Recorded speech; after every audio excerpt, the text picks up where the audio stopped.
Ola, nos somos Hugo e a Quecha, de cuarto da ESO, e vamos facer un experimento sobre a tensión superficial.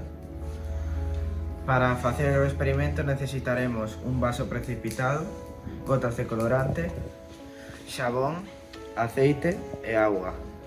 O primeiro que vamos facer é botar auga e aceite no vaso de precipitados, e como o aceite ten máis densidade e máis tensión superficial, queda enriba que a auga.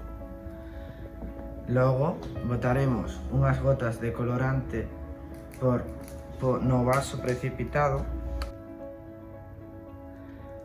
As gotas quedaránse no límite entre o aceite e a auga e non romperánse.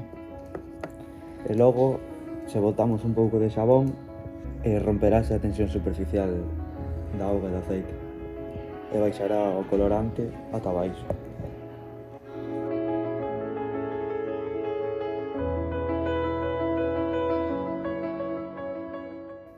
Con isto comprobamos que botando o xabón, a tensión superficial entre o aceite e a auga rómpese, e o colorante baixa.